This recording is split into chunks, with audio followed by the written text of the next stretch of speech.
आपका स्वागत है सनातन ज्ञान में, जहां मिलती है सनातन धर्म की अद्भुत कहानियां, मंत्रों की शक्ति और भक्ति की गहराई। आज की कथा आपके हृदय को छू जाएगी, इसलिए ध्यान से सुनिए और अंत तक हमारे साथ बने रहिए। चलिए आरंभ करते हैं एक भावपूर्ण यात्रा ईश्वर की ओर। भगवान को पाने का सबसे सरल मार्ग क्या है? कई लोग पूछते हैं, क्या ध्यान, क्या योग, क्या व्रत? नहीं, भगवान को पाने का सबसे सरल मार्ग है निष्काम प्रेम। और इसी सत्य को दर्शाती है ये भावपूर्ण कहानी।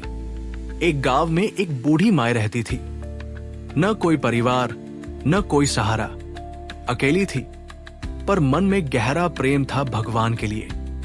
एक दिन गांव में एक साधु आए। माई ने साधु की खूब सेवा की, प्रेम से भोजन कराया। जाते वक्त माई ने कहा, महात्मा जी, मेरा मन इस अकेलेपन से टूट गया है।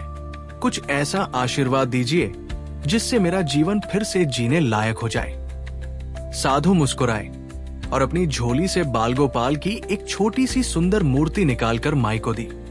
कहा, माई, ये तेरा बच्चा है, इसे अपने बेटे की तरह पालना। माई की तो जैसे जिंदगी ही बदल गई। वो बालगोपाल को खाना खिलाती, सुलाती, बात करती, हंसती। अब उसका हर पल ठाकुर जी के साथ बीतने लगा। एक दिन कुछ शरारती बच्चों ने माई को देखा। वो बोले, अरे माई, सुनो तो, जंगल से एक भेड़िया गांव में आ गया है। वो बच्चों को उठाकर ले जाता है। अब अपने बच्चे को संभाल कर रखना। माई डर गई। उसने तुरंत ठाकुर जी की मूर्ति को कुटिया में रख दिया और खुद लाठी लेकर दरवाजे पर पहरा देने लगी। भेड़िए से अपने लाल की रक्षा के लिए भूख प्यास सब भूल गई। दिन बीते, रातें बीती। 1, 2, 3, 5 दिन लगातार माई जागती रही। उसका वो सच्चा प्रेम, वो तन्मयता देखकर ठाकुर जी का हृदय भर आया। ठाकुर जी साक्षात सुंदर रूप में प्रकट हुए, वस्त्राभूषणों से सजे हुए, मधुर मुस्कान के साथ माई के पास आए। लेकिन माई घबरा गई। कौन है? कहीं भेड़िया तो नहीं?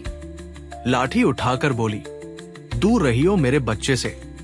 भगवान बोले, मगिया, मैं ही हूं, तेरा वही बालक, तेरा गोपाल।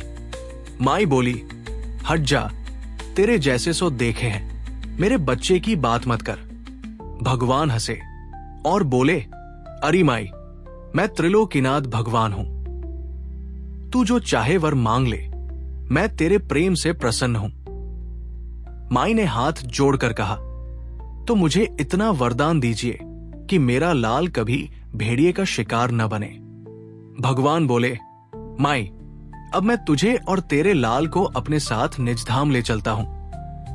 वहां कोई भेड़िया नहीं होता, न लोभ, न भय, न क्रोध।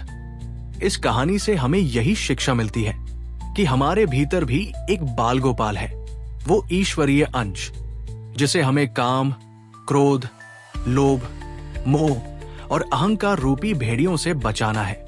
जब हम निष्काम प्रेम से भगवान को पुकारते हैं, तो एक दिन वो स्वयं आकर हमें अपने धाम ले जाते हैं।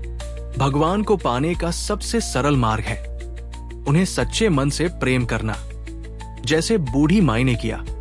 शांति, शांति, शांति।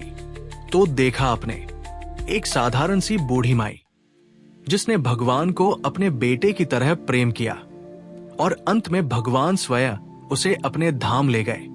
यही है भक्ति की सच्ची शक्ति। जब हम अपने भीतर के बाल गोपाल को काम, क्रोध, लोभ, मोह और अहंकार रूपी भेड़ियों से बचाते हैं, तब स्वयं ईश्वर प्रकट होते हैं। आप भी अपने भीतर के ईश्वर से प्रेम कीजिए और देखिए चमत्कार। अगर ये कहानी आपके हृदय को छू गई हो, तो इस प्रेम को औरों तक पहुंचाइए। वीडियो को लाइक, कमेंट और शेयर करें और सनातन ज्ञान को जरूर सब्सक्राइब करें। जय श्री कृष्ण, जय सनातन धर्म।